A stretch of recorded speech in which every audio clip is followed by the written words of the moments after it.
This is the footage from Jonestown on November 18, 1978. That day, one of the biggest tragedies of American history took place. I'll say if you take 9/11 attacks out of the equation, this event caused the largest number of American civilian casualties in a non-natural event. Now, this tragedy has enough horrors to send a shiver down anyone's spine. But what's the reality? What actually happened in Jonestown? Why is this tragedy so horrifying? And what exactly killed these people? And finally, who was that one person responsible for all this? So join me as we take a deep dive into the horrific tale of the Jonestown Massacre today. Jim Jones, the cult leader. Now, to understand the tragedy, we need to first understand the person behind it. Who was Jim Jones? Was he a priest? Was he some cult leader? Or was he a god according to himself? Born on May 13, 1931 in Indiana, US, Jones Warren Jones had a rough childhood. Because of his father's health, most of his early life was spent in severe poverty. There's a little town in Indiana. The moment I think of it, a great deal of pain comes. As a child, I was undoubtedly one of the poor in the community. Never accepted. Born, as it were, on the wrong side of the tracks. To get a better chance at life, this family moved to a small town called Lynn, where Jones grew an affinity towards preaching. As he was getting older, he started attending sermons in various churches of Lynn and nearby areas. According to the people in the neighborhood, this was the time when Jones grew a huge interest in preaching, religion, and death. He was often seen carrying out mock funerals for animals that died in the neighborhood. But the thing soon became even darker. One of his neighbors once saw him kill a cat just so he can perform its funeral. To make things even worse, Jones started convincing people around him that he has these special abilities, and one time, to prove this, he even jumped off the roof. Obviously, he fell and broke his arm. According to his childhood friends, Jones was obsessed with people like Hitler, Stalin, and Mao Zedong. And during World War II, he became a huge fan of Nazi Germany. Well, all this somehow gives us a bit of idea about his character. In his high school too, Jones continued his erratic behavior. After the separation of his parents, Jones and his mother moved to Richmond, where he graduated from high school and started working at Reed Hospital. This is where Jones met his soon-to-be wife, Marceline May Baldwin. In 1948, Jones moved to Bloomington, where he started attending Indiana University, Bloomington. Now, according to various people, Jones during his marriage was often abusive towards his wife and used various psychological ways to torture her. Now that we have sort of caught about the Jones' childhood and his early life, let's take a look at how he turned into a preacher. Jim Jones, a preacher. Jim Jones began his journey as a preacher in the early 1950s. Initially, he started in Indianapolis as a preacher in a Methodist church. But his biggest problem with this church was segregation. You see, despite all his problems, Jones was someone who didn't like racial segregation. And he believed that African and Americans deserved to be in the same churches as any of the white citizens. This led him to part ways with the Methodist Church, and he eventually joined the Pentecostals. His early sermons emphasized social justice and racial equality, attracting a diverse and frankly quite a huge congregation. In 1955, he founded the People's Temple. This new church was dedicated to fostering integration and combating poverty.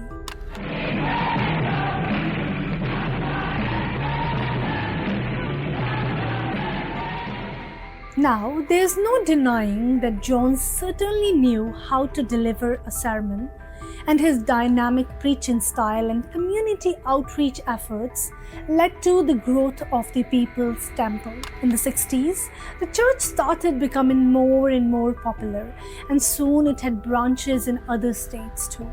By 1970s, Jones had become a prominent voice, and people started following him like a religion. He is outspoken about race and class. And he took in a lot of people who were disenfranchised, and they loved him, and he mesmerized them. He could rail, I mean, he could just light up. I mean, his whole body punctuated what he was saying. And his message was social justice. If you believe in me, I will cause the kingdoms of this racist society to become the kingdoms of socialistic freedom. I will cause your desert to blossom as a rose. Soon, this new People's Temple evolved into a large and influential church with thousands of members. Now, if we just look at the surface, everything looked amazing. But beneath all this lurked a much darker reality, a reality that was filled with major manipulation, control, and fanaticism. Beginning in October 1971, Jones' popularity started becoming a bit of a problem for him. He started getting a lot of negative press, which especially arose when reporters covered one of the Jones Divine Healing Service in Indianapolis. Well, this resulted in start of an investigation by the Indiana State Psychology Board in 1972. Now, Jones in some of his sermons often performed miracle healings on his followers. The press started to accuse him of quackery. One of the biggest draws of People's Temple, apart from Jin's enormous charisma and his social justice message, was his supposed ability to do faith healings. Jones at the time caught a little bit of notice up there, a notice for supposedly raising people from the dead.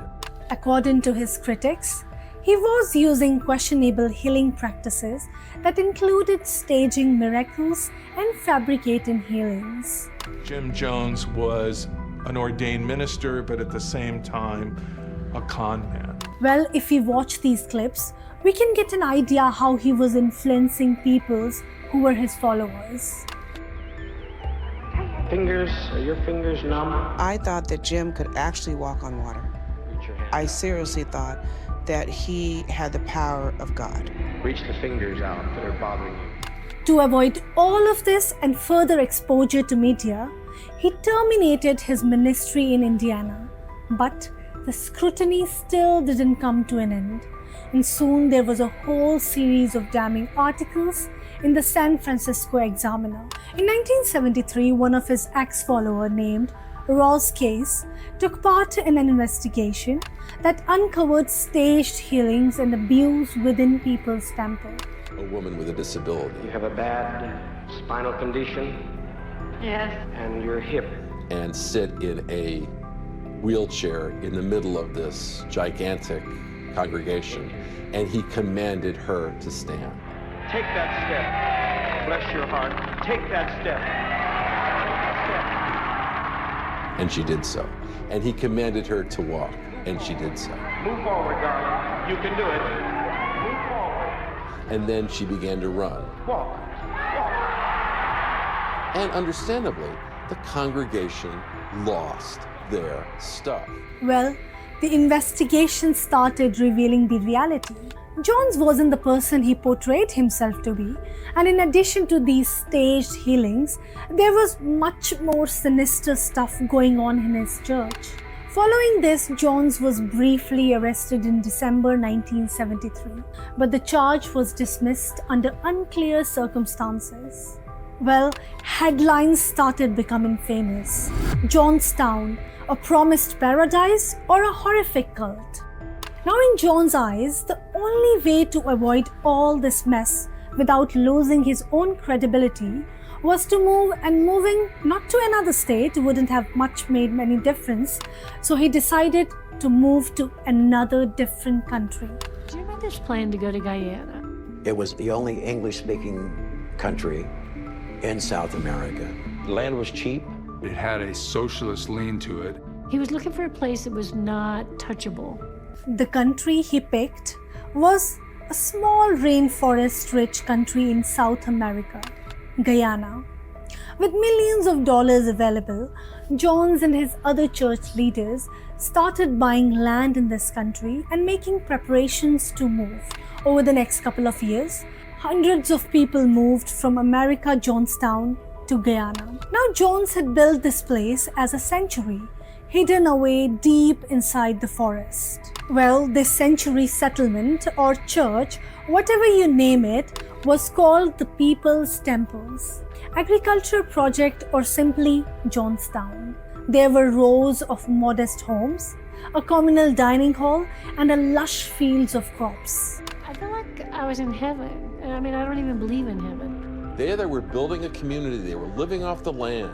They were trying to make it work. They talk about that time as one of the great adventures of their lives. So initially, for anyone, it looked like a paradise, an escape from all the worries of the world.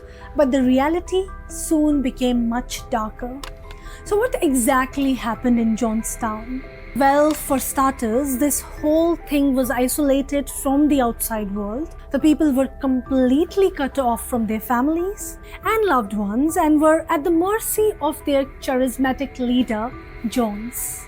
And the treatment of his followers was often less than humane. Members of this community were regularly humiliated, beaten, and blackmailed. I was in shock when I read about it, that there were several accounts of him coercing and brainwashing his followers into signing over and giving their own jewelry, wealth, and everything to the church. He turned over their homes, turned over their bank accounts. We had signed over power of attorneys. Jim started early on having people sign blank pieces of paper. Anything could be typed over that signature. A confession, a letter, anything. Black members and members of other minority groups were regularly convinced in sermons that if they left the People's Temple, they would be rounded up into government-run concentration camps and killed. And even if there were several family members in this church, they were kept apart and encouraged to inform on one another. Under Jones' strict leadership, obedience was of utmost importance and loyalty was enforced through fear and manipulation. Control became a huge issue for him, and he tried to control people in all sorts of bizarre ways. His hold over his followers was absolute. Now, up until this point, we already know that the guy could talk convincingly, and he used this to control every aspect of the lives of his followers. From the tiniest to the major ones, every decision, every thought, every action in Jonestown was subject to this one person's approval.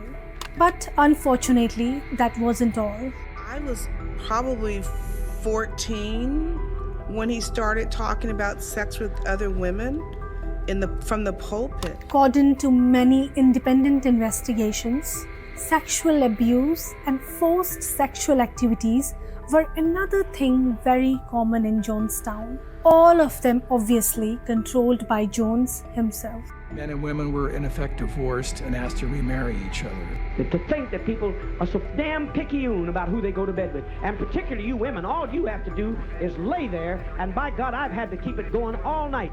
The stories about Jim Jones and his sexual proclivities are legend, not just with the women followers of his People's Temple, but men as well. To put it shortly, in Jonestown, Jim Jones was more than a leader. He was a god. At least he behaved that way.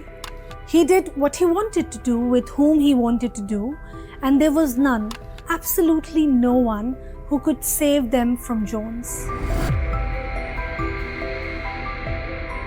In November 1978, US Congressman Leo Ryan came to Guyana.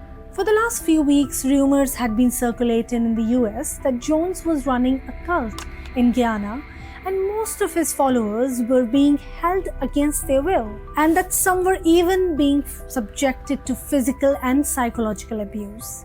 Now, the purpose of Ryan's visit was to check the reality of these rumors and inspect the day-to-day activities in the People's Temple and of course in the Jonestown compound. So Ryan, after traveling to Guyana's capital Georgetown on November 14, Ryan arrived at Jonestown on November 17.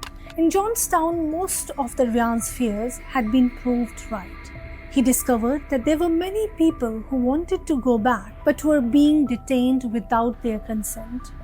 So the next day, when Ryan was set to return home, several temple members who wanted to leave Jonestown went with Ryan and boarded his delegation's truck in order to accompany him back to the States. To prevent this, some of the members attacked Ryan shortly before the vehicle left the compound.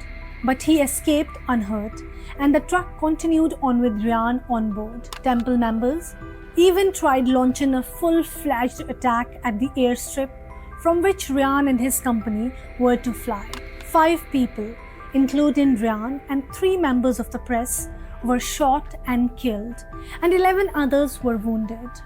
Jones by this point knew that what he had done was unforgivable, and soon a whole squad of soldiers would be flying in on their helicopters. But no one could have imagined what he was about to do next. The congressman has been murdered. It's all over, all over. What a legacy, what a legacy. In the same evening, Jones released radio orders for temple members outside the compound to commit suicide. Now, as surprising as it may seem, Jones had already thought of this as a possible outcome if required. So the members had practiced mass suicide several times in the past. To make all this possible, Jonestown had plenty of cyanide to kill hundreds of people. Sorrow that it's all over. I'm glad it's over. Hurry, hurry, my children, hurry. All right, let us not fall into the hands of the enemy. Hurry, my children. Quickly, quickly, quickly, quickly, quickly. Sisters, we know you. First ones to die were children, as cyanide was squished into their mouths using a syringe. After this, the adult members of the group killed themselves by drinking drinks laced with cyanide, sedatives and tranquilizers. No more pain now. No more pain. We're not letting them take our life. We're laying down our life. We're taking their lives. We just want peace. People who didn't drink the juice were killed by injecting the poison. Jones himself died of a gunshot wound. So this mass suicide, or I will prefer to call it as a mass murder, resulted in a total of 909 deaths, out of which 276 were children. A total of 85 members survived this because either they hid away, they ran away, and some were even in Jonestown doing some different activities or chores. During investigation and inspection of the site, officials discovered a plenty of firearms, hundreds of passports stacked together, and $500,000 in US currency. Millions more had reportedly been deposited in bank accounts overseas. The People's Temple effectively disbanded after the incident and declared bankruptcy at the end of 1978.